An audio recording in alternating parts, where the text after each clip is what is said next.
ଏହି ଦିନ ହବ କଳିଯୁଗର ଅନ୍ତ ଆଉ ଆମ ପୃଥିବୀର ଶେଷ। ଦେବତା ମାନଙ୍କ ହିସାବରେ ଆମ କଳିଯୁଗର ଆୟୁଷ ହେଲା 1200 ଦିବ୍ୟ ବର୍ଷ, ମାନେ 4,32,000 ସାଧାରଣ ବର୍ଷ। ଆମ କଳିଯୁଗକୁ 4ଟି ପର୍ଯ୍ୟାୟରେ ବିଭକ୍ତ କରାଯାଇଛି।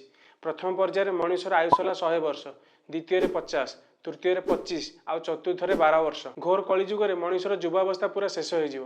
ମଣିଷ 12 ବର୍ଷରେ ବୁଢା ହେଇଯିବ। ଗଙ୍ଗା ନଦୀ ଶୁଖିଯାଇ ବୈକୁଣ୍ଠ ଧାମ ଫେରିଯିବେ। ଆମ କଳିଯୁଗରେ ଯେତେବେଳେ 10,000 ବର୍ଷ ପୁରା ହେଇଯିବ, ସେତେବେଳେ ସବୁ ଦେବାଦେବୀ ପୃଥିବୀ ପୃଷ୍ଠ ଛାଡ଼ି ନିଜର ଧାମକୁ ଫେରିଯିବେ। ଲୋକମାନଙ୍କ ଭିତରେ ମଣିଷତ୍ୱର ଲୋପ ହେଇଯିବ। ଚାରିଆଡେ ଅପରାଧୀ ମାନଙ୍କର ସଂଖ୍ୟା ଏତେ ବଢିଯିବ ଯେ ସାଧାରଣ ଲୋକ ଶାନ୍ତିରେ ବଞ୍ଚି ପାରିବେ ନାହିଁ। ଆଉ ସେତେବେଳେ ଭଗବାନ ବିଷ୍ଣୁ ନିଜର ଦଶମ ବା ଅନ୍ତିମ ଅବତାର ନେବେ, ମାନେ କଳ୍କି ଅବତାରଙ୍କର ଜନ୍ମ ହେବ। ଆଉ ଭଗବାନ କଳ୍କି 3 ଦିନ ମଧ୍ୟରେ ପାପୀ ମାନଙ୍କର ବିନାଶ କରିବେ ଆଉ ପୁଣି ଥରେ ଧର୍ମର ସ୍ଥାପନା କରିବେ। ଆଉ ଏସବୁ ପରେ ପୁରା ଲଗାତାର 12 ବର୍ଷ ଆମ ପୃଥିବୀ ପୃଷ୍ଠରେ ବର୍ଷା ହେବ। ଆମ ପୃଥିବୀ ଜଳମଗ୍ନ ହେଇଯିବ। ଆଉ ତାପରେ 12ଟା ସୂର୍ଯ୍ୟ ଏକାବେଳେ ଉଦୟ ହେବେ। ଆଉ ଯେତେବେଳେ ଆମ ପୃଥିବୀ ପୃଷ୍ଠରୁ ପାଣି ଶୁଖିଯିବ, ସେତେବେଳେ ଗୋଟେ ନୂଆ ଭୂମି ବା ଯୁଗର ଆରମ୍ଭ ହେବ, ଯାହାକୁ ଆମେ ସତ୍ୟ ଯୁଗ ବୋଲି କହିବା।